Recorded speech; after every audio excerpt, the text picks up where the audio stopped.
At about the time that the Comanche Empire really seemed to be having a renaissance, a new golden age, a series of disasters befalls them.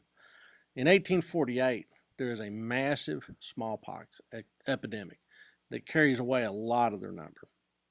Well, the following year, 1849, there's a cholera outbreak that carries off another important slice of their population. And then, 1851, smallpox comes back. So you have three epidemics within 4 years that just caves the population, just destroys it. Doesn't wipe them out, but it certainly reduces their vitality. So, in a strange twist of fate, just at the point when the Comanche Empire seemed to be about to reach a pinnacle of its greatness and the reach and breadth of its power, it collapses. And it collapses from microbes. It's an old story, but it's one that repeats itself throughout human history. In these different epidemics, about 1 in 3 Comanches die. So, what sort of effect does this have?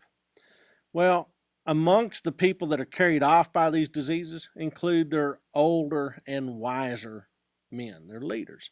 So now all of a sudden you have a leadership vacuum, and the Comanches are not the kind of people that essentially let hierarchy get in the way of who they choose as their leader.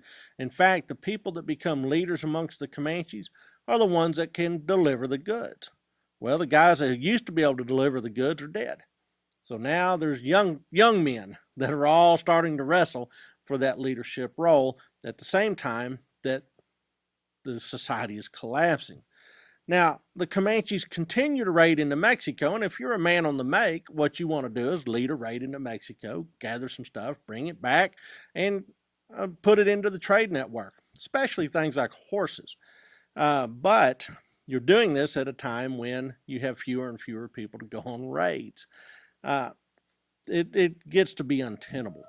And in fact, during this 4 years of pestilence, some of the Comanches just essentially call it quits and find another way of living amongst the Mexicans, but as bounty hunters hunting Apaches. They go back to their ancient nemesis, the Apaches, and just essentially become killers for hire for Mexican authorities.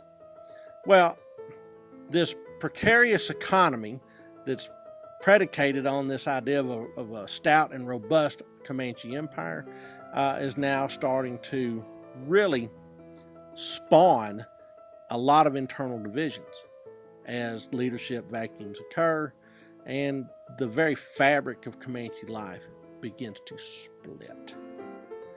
I'll give you some numbers just so you have an idea of how profound this decline is.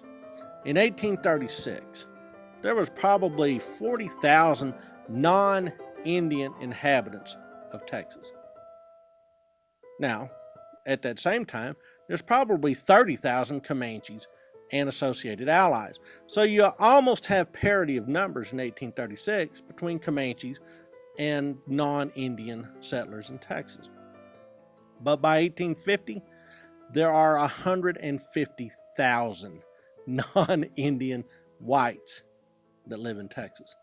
At the same time, Comanche numbers have dropped to 20,000. Well, put it another way, Comanche numbers fell by a third, while white numbers grew by nearly 400%. Well, the final thing that will put a crimp on the Comanche Empire is Article 11 of the Treaty of Guadalupe Hidalgo.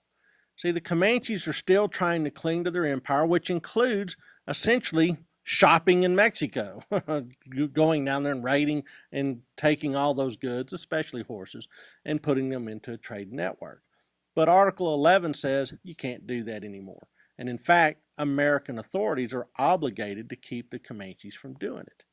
So at the same time that the Comanches are cultivating relations with the United States is obligated to essentially arrest the Comanche culture and stop it from raiding into Mexico. There's another aspect too.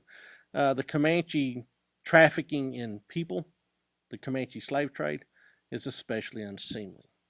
So, the Comanches, despite their best efforts, are visited by calamity and now find themselves on a collision course with the very nation that they had sought peaceful relations with just a few years before.